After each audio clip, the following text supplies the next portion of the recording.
Hello guys good morning and welcome to my channel. आज चाहिँ म लिभरपुल जान लाग्छु। बिदाको दिन थियो अनि कहाँ जाउँ भयो अनि नजिकै अब ट्रेनमा अलिकति डिस्टेन्समा गयो भने चाहिँ लिभरपुल रहेछ। लिभरपुलमा आज चाहिँ बिचतिर जाने भन्ने प्लान छ। बिच नि अब दुईवटा रहेछ। अब हेरौँ कुन बिच गइन्छ र अनि अरू ठाउँहरू पनि रहेछ, राम्रो ठाउँ पनि रहेछ। त्यहाँ मैले अब टिकटकमा हेरेर अनुसारले अरू पनि अब कहाँ गइन्छ म देखाउँछु। आजको यो पनि अलि सानो भ्लग हुनेवाला छ। अनि त्यसपछि त्यहीँ गएर भेटौँला अब लिभरपुलमा गएर। अनि आज केही फोटोहरू पनि खिचिन्छ। लेट्स सी के हुन्छ आज के गरिन्छ। त्यसपछि हामी यो भिडियोमा देखाउँला है त। C you there. सो अहिले चाहिँ ट्रेनमा कुर्दैछु। अब यहाँ साउन्ड आउँदैन, माथिको फ्यानले गर्दा साउन्ड धेरै आउँदैन। अब अहिले त्यही गएर भेटौँला। सो अहिले चाहिँ हामी ट्रेन लियौँ, ट्रेन पक्रियौँ। अब त्यसपछि दुईवटा चेन्ज गर्नुपर्ने छ। अनि चेन्ज गरेर अनि मात्र लिभरपुल पुगिन्छ। आउँदाखेरि चाहिँ 1 घन्टाको रहेछ। This is the view from my inside. अब चाहिँ हामी जाँदै see you there, bye bye. हामी चाहिँ अब एउटा स्टपमा झऱ्यौँ। अब अर्को ट्रेन चढेर जान्छौँ। यहाँ टु त यहाँ माथिबाट जाने हो। अब चाहिँ अर्को ठाउँमा फेरि एउटा चढेर अनि फेरि त्यहाँबाट अर्को ठाउँमा चढ्ने अनि मात्र पुग्छ Liverpool. Let's see you guys. अब हामी चाहिँ वारिङटन सेन्ट्रल जाँदैछौँ। अब हल्का मिस्टेक भएको अवस्था ट्रेन हेर्नमा। के गर्नु, मान्छे भएपछि मिस्टेक हुन्छ, अलिअलि सुधार्नुपर्छ। त्यही भएर मिस्टेक फेरि यो के अरे सबैसँग रिलेटेड है, नट लाइक ट्रेन स्टेसनको मात्र। हिँड्दैछौँ हामी छिटो। अलमा कता रहेछ फोटो।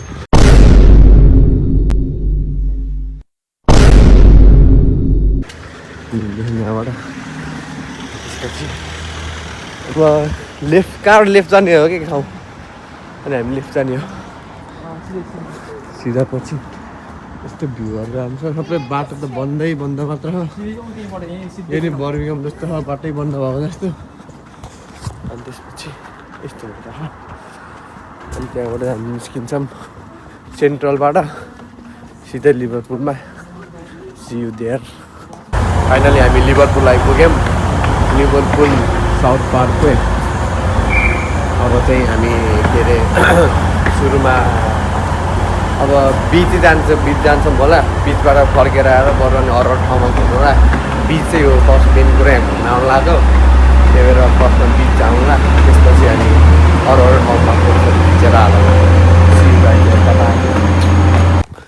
सो अब हामी बिच जानको लागि चाहिँ 2टा मेट्रो जस्तो चढ्नुपर्ने रहेछ। यसरी यो के अरे फिजिकल काट्यो भने चाहिँ सस्तो पर्दो रहेछ, नत्र अनलाइनमा महँगो। एउटा असिस्टेन्टले हेल्प गर्यो के अरे यसरी काट भनेर। हामी चाहिँ ट्रेन कुर्दैछौँ। अब सिधै गएर बिचमा भेटौँला। By bye. सो हामी चाहिँ अब के अरे अर्को मेट्रो चढेर साउथ पोर्ट भन्ने ठाउँसम्म जानुपर्ने रहेछ। साउथ पोर्टसम्म जाँदो रहेछ, तर त्यहाँ क्रसबीमा नि के अरे रोकिन्छ। अनि अब त्यहाँबाट गएर अनि बिच पुगिन्छौँ हामी। त्यो चाहिँ भ्यू हो, मान्छेहरू आउँछ यहाँबाट। अनि हामी त्यहीँ गएर भेटौँला। See you there guys, bye bye. So हामी चाहिँ अब ट्रेनबाट भर्खर झऱ्यौँ। अब त्यहाँ हामी बिचतिर बाटो हेर्दै लाग्छौँ कहाँबाट जाने हो, के गर्ने हो। अनि बिच चाहिँ अब धेरै टाढा त छैन। क्रसबी बिच त आइपुग्यौँ। अब कहाँबाट हुन्छ हेरेर निस्किन्छौँ। केटा हिँड्दैछ घरमा बोल्दै। So let's go, by bye. So अब हामी चाहिँ आयो। यो त पानी सुकेछ होइन होला, तर यो पछाडि चाहिँ होला सायद बिच। अब यहाँ हिँड्दैछौँ हामी। अब यहाँबाट कस्तो सम्म चाहिँ पुरैसम्म, यहाँ पुरैसम्म। आकाश पनि कस्तो राम्रो भएको छ। अघि पानी पर्ला जस्तो मौसम भएको थियो, अहिले त कस्तो राम्रो भएको। अब यहाँ हिँड्दैछौँ। हेरौँ त कहाँ पुग्छ। दामी आएको छ भ्यू लेट्स गो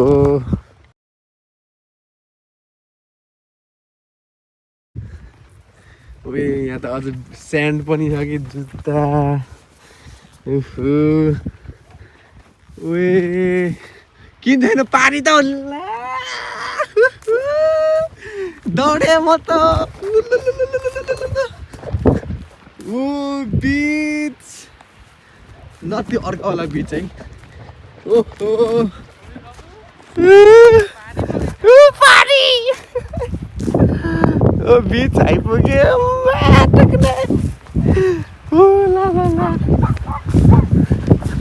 तर अर्कै बाटो आइपुग्यो पानी यो हो यहाँ बिच चाहिँ यत्रो ठुलो रहेछ सो हामी चाहिँ फाइनल्ली मेरो लाइफमा फर्स्ट टाइम म बिच हेर्न आएको फर्स्ट टाइम यस्तो दामी हुँदो रहेछ है यस्तो चिसो हावा चल्ने रहेछ ओहो ल यस्तो है बिच चाहिँ ड्याम है नि त ड्याम अनि यो स्ट्याचु जस्तो चाहिँ यहाँदेखि उतासम्म 100वटा छ है म एउटा भ्लगमा देखाएको थिएँ 100वटा छ कडा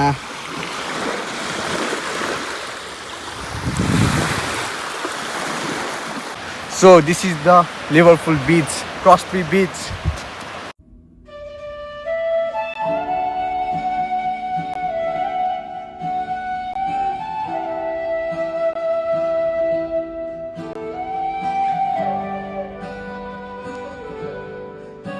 सो यहाँ चाहिँ यस्तो यो स्ट्याचु भएकोवाला चाहिँ 100वटा जति स्ट्याचु छ अरे मैले एउटा ब्लगमा देखेको थिएँ यसको नम्बर चाहिँ कति भन्दाखेरि 59 यहाँनिर नम्बर हुन्छ यसको यो हातमा नम्बर हुन्छ अब अर्को प्राइभेट पाटो नदेखा मलाई हेर्दै भूत जस्तो हेर न भूत जस्तो अनि यहाँ चाहिँ 100वटा जति छ कि यो पुरै बिचभरि फैलिएर राखेको छ क्या त्यो चाहिँ लाइक सपोज के अरे मान्छेहरू अब त्यहाँसम्म नजाओस् भनेर पानी कति गइरहेछन् हुन्छ भनेर के अरे इन्फर्मेसन त सूचना दिएको जस्तो हो भनौँ न अनि यो त 100वटा जो मान्छेले बनाएको त्यसकै मान्छेको त्यो के अरे ऊ त्यसले मोनुमेन्ट जस्तो रिफरेन्स लिएर बनाएको अरे कि मैले एउटामा पढाएको थिएँ अब यस्तो छ है बिच चाहिँ आउनु होला वर्थ इट छ बिच हामी चाहिँ अब के अरे बिच हेर्न पुग्यो अब चाहिँ हामी अब अरू ठाउँमा जान्छौँ यो लिभरपुल सिटीतिर अनि त्यसपछि अब त्यहाँ पनि अब यसो फोटोसोटो खिच्छु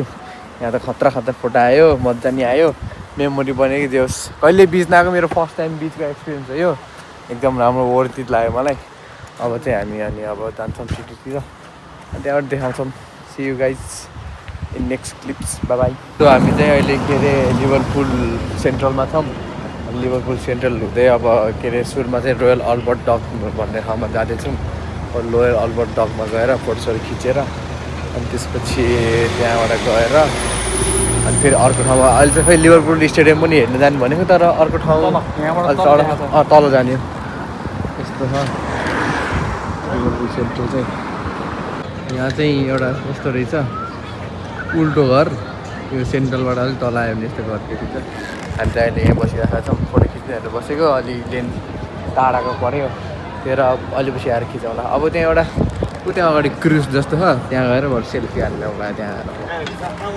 हामी चाहिँ अहिले अब यो लिभरपुलको फेमस बिल्डिङ भनौँ कि अब लाइक पपुलर बिल्डिङ जाँदै मान्छेहरूले फोटो खिच्छन् त्यहाँनिर जाँदैछौँ अनि अब म सजिलो जाँदैन त्यहाँ फोटोसोटो खिचौँ फोटो खिचेर अनि फेरि अरू ठाउँ पनि हेरौँ टाइम त छ हामीसँग अझै अनि त्यसपछि चाहिँ के अरे साउथ पार्कमै पुगेर त्यहाँबाट फर्किनुपर्छ अहिले चाहिँ यहाँ त्यो द बिटल्स ब्यान्ड भन्नेको मान्छेहरू पनि स्ट्याचु छ क्या 4जना त्यहाँनिर गएर फोटोसोटो खिच्छौँ अनि त्यहाँबाट यही हो है के अरे यहाँ पनि अलिकति चर्चित बिल्डिङ भनौँ न खै के हो हुन त अब त्यही हो हामी चाहिँ यो फ्रन्टमा आछौँ अनि यहीँ नजिकै पनि यो के अरे लिभरपुल म्युजियम रहेछ अनि ऊ त्यहाँतिर चाहिँ चारवटा त्यो के अरे चारजना मान्छेको स्ट्याच्यु अनि यहाँ चाहिँ यहाँ छ अब यहाँ मोडल रेडी छ म फोटो खिच्ने मान्छे रेडी छु अब यसो फोटोसोटो खिचेर अनि फेरि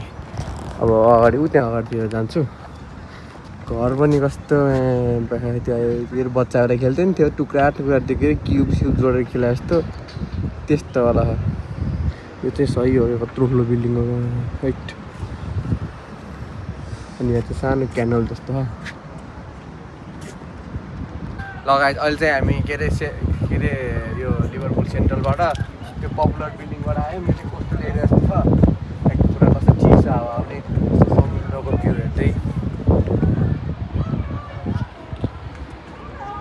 सो यो चाहिँ हो रोयल एल्बर्ट डक भन्ने।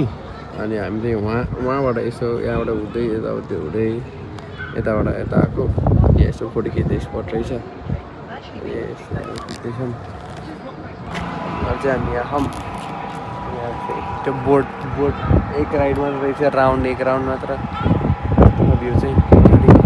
अब चाहिँ हामी निस्किन्छ मलाई बाटो लाग्नु थाल्यो। अब त्यही अब उता नजिक कहाँ छ त्यो निस्किन्छौँ। यहाँ छ एकजना बिहातमा। सो गाइस हामी चाहिँ थाक्यौँ। हामी चाहिँ अहिले निस्किँदैछौँ लिभरपुलबाट। अब सिधै अब 1 घन्टाको ट्रेनमा बर्मिङहाम पुगिन्छ। त्यसपछि अनि फोटोहरू हाल्छु भिडियो ब्लग बनाउँछु भोलि एडिट गरेर भोलि आउँछ ब्लग। अन्त अब हेरेर आएको त आजै हेरेर आइन्छ। यहाँ चाहिँ केटो म यहाँ छु Liverpool. By by Liverpool by. Hello guys आज चाहिँ अब चाहिँ हामी घर फर्किँदैछौँ। त्यसपछि यस्तो छ हाम्रो हालत। आज त्यही काम गरे जस्तै भयो तर रमाइलो भयो। अनि अब यो ब्लग लास्टसम्म हेरेकोमा धन्यवाद। Sorry might know change. आफ्नो त छैन अर्को अलग दिन। यस्तै छ बर्मिङहामको हालत भिखारीहरूको सँगै बढे। Bye bye good night see you in next blog. खुदा हाफिज।